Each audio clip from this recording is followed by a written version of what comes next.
The devil is in the details. How often have we heard that expression?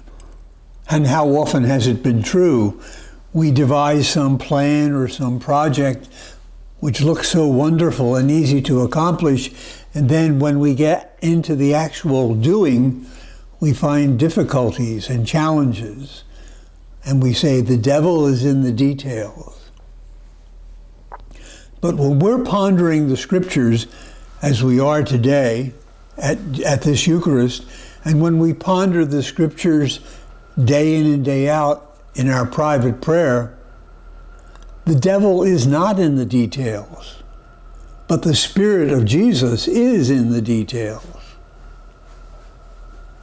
It's often good to look very carefully and directly at the readings that we're praying over, because we've heard them so many times that they can wash over us and we miss the meaning, perhaps because we've missed the details as well. For instance, today, Jesus is seeking solitude. He's just learned that his cousin John has been murdered by Herod. And you know what it's like to learn of the death of a loved one, especially a violent death.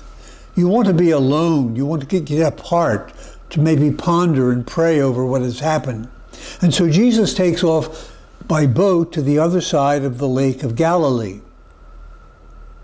But the people who have been listening to him and being cured by him especially see that he is going, and they take off on foot around the top of the lake and arrive before he does. And when he gets off the boat seeking solitude, he finds a vast crowd of people awaiting him.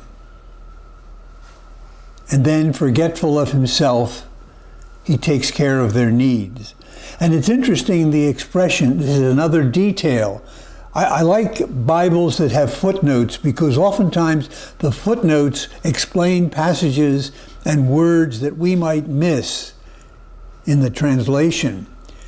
But it says in the English, Jesus was moved with compassion.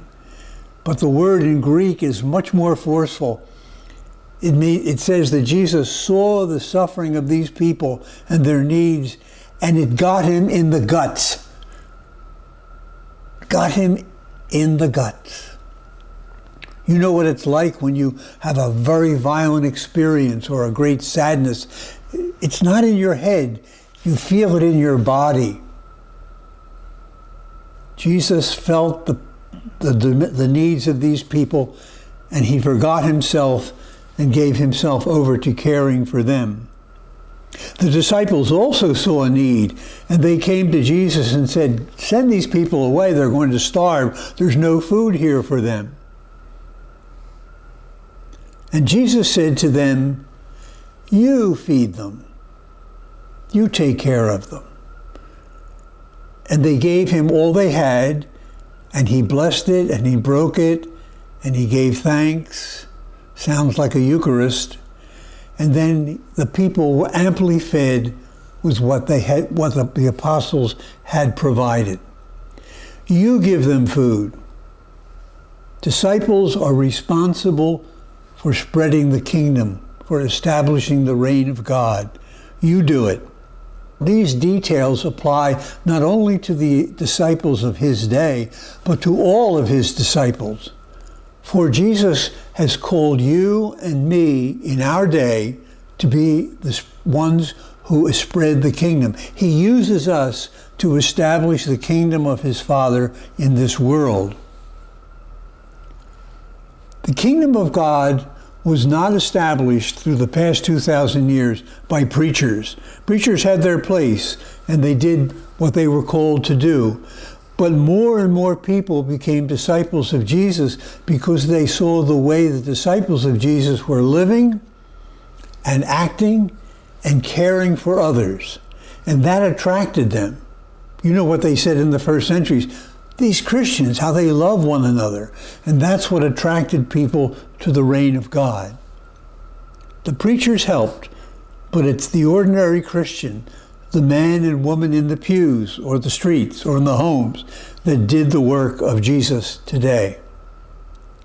Another detail, that we might miss. This episode where the vast crowd of people were fed is recounted 6 times in the New Testament. There are only 4 Gospels, but this episode of the feeding of the crowd was put 6 times in writing.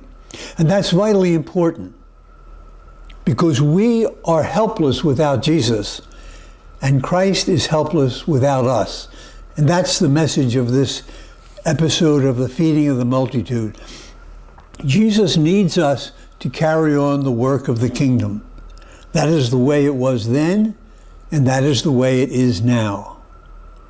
Pope Francis, commenting on this passage, said that we must take responsibility for others, not only caring for their physical needs, but offering them the greatest gift that we have, who is Jesus.